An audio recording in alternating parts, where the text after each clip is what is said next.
Alors, bienvenue chers téléacheteurs, aujourd'hui on vous propose sur la boutique l'atelier du Papercraft un fantastique Tucson Sony qui a été entièrement réalisé à la main et il est fait en papier. Un briquet s'il vous plaît. Non, tu mets pas le feu. Hein. Et pour ceux qui ne me croiraient pas que c'est du papier, je suis en train de pleurer. Bonjour et bienvenue dans l'atelier du Papercraft. Aujourd'hui, comme vous pouvez le voir, je ne suis pas tout seul parce que je suis accompagné d'une sommité de One Piece en la présence du doc. Enfin une sommité c'est un bien grand mot. Un gros passionné. Et aujourd'hui, je suis là avec lui parce qu'il a accepté de parler du Southern Sony, de vous dire qu'est-ce que ce bateau. Et oui, pour la première fois, vous le voyez d'abord en avant-première, directement devant vous. Donc, première question, qu'est-ce que One Piece? Oh là là, ah non. Qu'est-ce que One Piece? One Piece ne s'explique pas, One Piece se vit. Donc pour ceux qui connaissent, voilà. Pour ceux qui ne connaissent pas, je vous invite seulement qu'à aller lire le manga ou regarder l'anime. C'est voilà ça.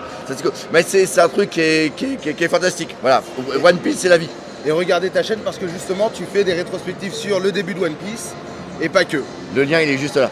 Exactement. Voilà. Et vous le retrouverez de toute façon dans la description aussi pour plus de facilité.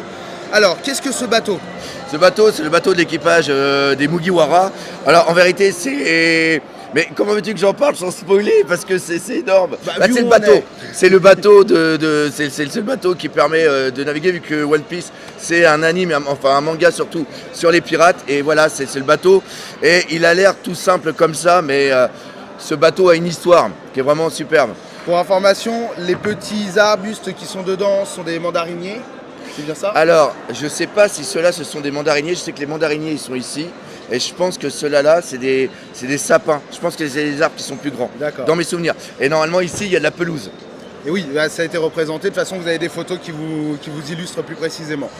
Sachant que ça c'est le deuxième bateau de l'histoire.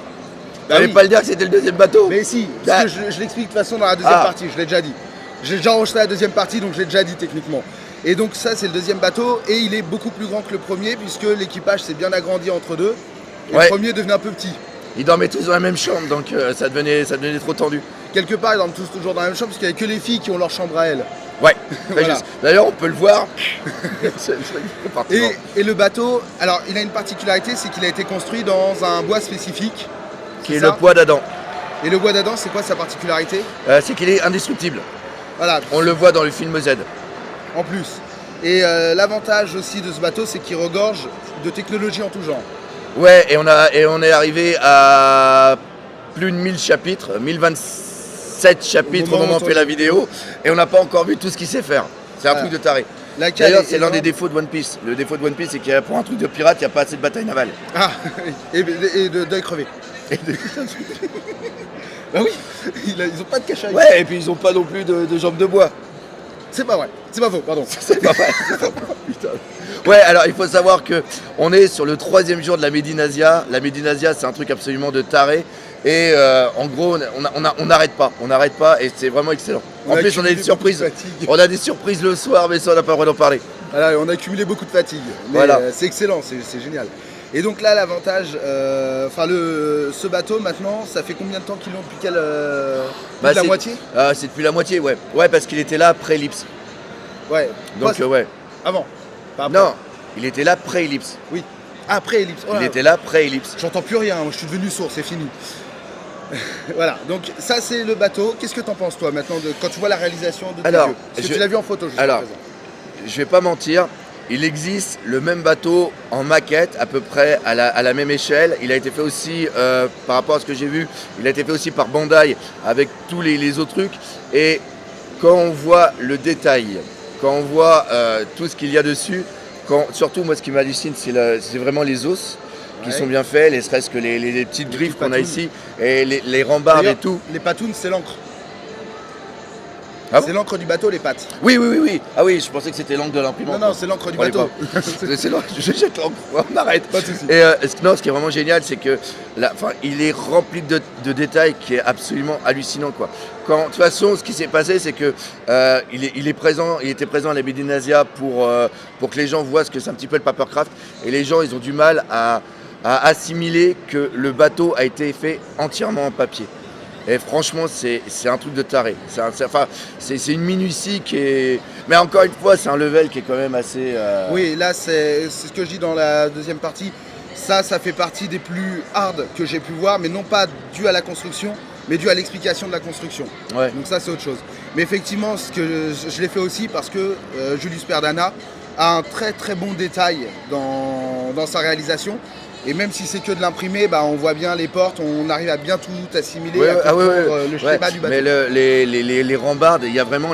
On va dire, c'est bien fait, t'as bien le côté des fois, ils font voir les escaliers droits, mais non, ils tournent un petit peu et tout. T'as la petite... le gouvernail, enfin, c'est pas le gouvernail, c'est ça. La barre. La barre, le volant, allez. Donc la barre, l'escalier qui est là pour que Luffy il aille souvent se mettre juste C'est vrai ici. qu'il a besoin de beaucoup d'escaliers. Ouais, c'est ça, là ici où Zoro il est. Enfin, voilà, il y a plein de trucs qui viennent reprendre et franchement, il est excellent. Franchement, il est excellent. Bah, je te remercie. Moi j'adore et je sais à qui il va aller. Oui. À un de nos amis et je pense qu'il va halluciner quand il va le voir aujourd'hui. Ah oui, il l'a déjà vu, hein. Il le sait, il l'attend patient. Il est venu les 2 jours. Hein. Quand il a été... Ah C'est la fatigue. Je pensais que c'était un autre. Ok, d'accord. Voilà. Bon, voilà. Donc, bah, je te remercie en tout cas. Bah de rien, comme d'habitude. Voilà. C'est Maintenant, un plaisir. je vais vous laisser avec mon moi du passé qui vous explique le papercraft dans les détails, là où j'ai eu des points de difficulté. Juste pour rappel, hein, il y a 30 heures de montage là-dessus. Ok. Voilà. Mais il y avait pas... C'est pas ça comme ça 55 avec la découpe parce qu'il y a tous les petits carrés à découper. Voilà, c'est ça. Parce que oui. 30 heures de montage et 25 heures de découpe. Ouais, ça commence à faire piquer. Faut prendre du temps. Ça se fait mal au doigt. Si. si. Il faut prendre son temps. Mais voilà. Bah, en tout cas, je te remercie beaucoup. Bah de rien, c'est un plaisir. Donc vous retrouverez encore une fois la chaîne du Dog dans la description. Vous avez à nouveau le lien. Son Instagram, vous avez tous ses réseaux sociaux qui seront affichés. N'hésitez pas à venir y faire un tour. Et si vous ne le connaissez pas, apprenez à le connaître parce que c'est un mec en or. Voilà. Ouais, c'est vrai. Ouais, bravo. Je t'en prie. Attends, je te file ton chèque. Non, c'est moi qui file mon chèque. Ah d'accord. Allez, pas de On chèque. s'échange les chèques alors. Allez, c'est ça. Et on n'oublie pas le principal, One Piece. C'est la vie. Alors j'ai eu un petit souci de son sur la vidéo où je vous expliquais comment faire le papercraft. Et en plus, comme je n'ai plus le papercraft, eh bien je suis obligé d'utiliser les images de cette vidéo et de vous la retourner comme ça. Déjà pour commencer, vous pouvez trouver ce papercraft sur le site de Julius Perdana qui s'appelle Paper Replica. Vous l'aurez en 3 parties. Je vous mets les 3 liens bien entendu dans la description. N'hésitez pas à les télécharger si vous avez envie de le faire. Mais avant tout, sachez une chose, c'est que ce papercraft, je lui donne la note de 8 sur 10 en termes de difficulté. Il est fait exactement comme l'Optimus Prime. Enfin, exactement non, parce qu'il y a beaucoup moins de petites pièces. Mais en tout cas, le système d'explication est le même. Ce sont des photos avec les pièces qui vous indiquent quelle pièce va où, avec son numéro qui lui est attitré. Seulement, on ne sait pas, au sein même de la pièce, comment elle est censée se plier. Donc, ce n'est clairement pas un papercraft pour les débutants. J'ai aussi utilisé du papier esquisse 180 grammes. Pourquoi je précise esquisse ? Parce que je le trouve, c'est le canson de chez Leclerc et je le trouve plus blanc, enfin je sais pas que je le trouve, c'est qu'il est plus blanc que le canson, enfin le canson est plus jaune. Mais bon, pas aussi blanc que le 160 grammes extra blanc. Si c'était à refaire, j'utiliserais plutôt du 160 grammes extra blanc. Il faut aussi savoir une chose, c'est que ce papercraft a énormément de petits carrés à découper pour les rambardes. Et ça prend énormément de temps, environ une dizaine d'heures. C'est ce qui rajoute aussi de la difficulté, sinon il serait qu'à 7 sur 10. À mon sens, bien entendu. Mais ce papercraft, donc tous ces petits carrés sont très très longs à découper et je l'avais fait avec un ami, c'est pour ça que je sais que ça prend une dizaine d'heures.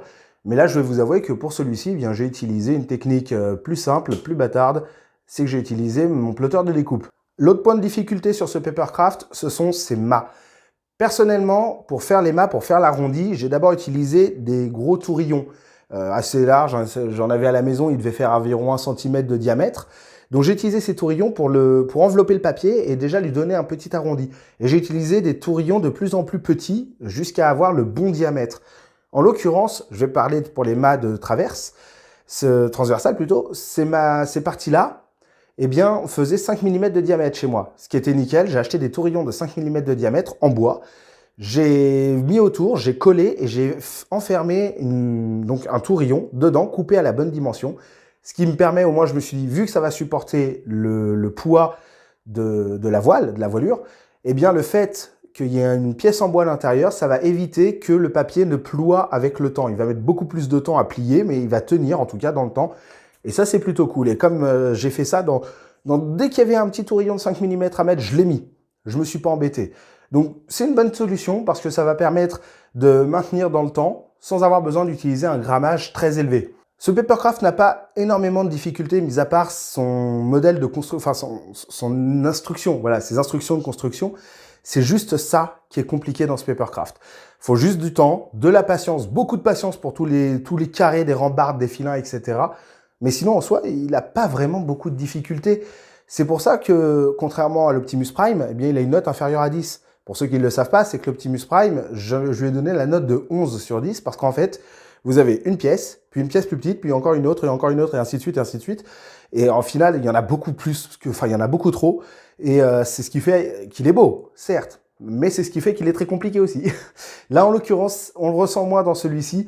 Les pièces sont beaucoup plus équilibrées en termes de taille. En plus, il y a de très grandes pièces au début. Mis à part les mâts, où il faut vraiment bien avoir l'arrondi, etc., bah, tout le reste, ça se fait assez facilement. Après, la dernière difficulté, ça peut être les escaliers où il faut vraiment bien prendre son temps pour bien faire tous les pliages convenablement. Et pour le coup, les escaliers, si vous pouvez utiliser un grammage plus léger, par exemple du 120 grammes, eh bien, ça évitera qu'on voie trop la pliure. Surtout que ce sont des pliures qui sont très proches et donc ça permettra d'avoir quelque chose de plus lisse et de plus propre.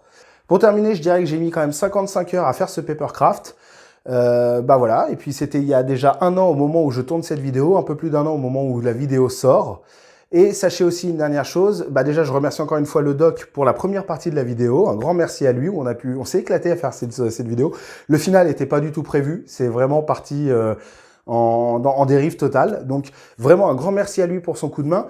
Pour ceux qui découvrent la chaîne, je vais vous donner une petite astuce. Sous le cadre de cette vidéo, il y a un bouton rouge. Si vous cliquez dessus, vous allez voir, ça va vous ouvrir les portes d'un monde merveilleux, c'est celui du Papercraft.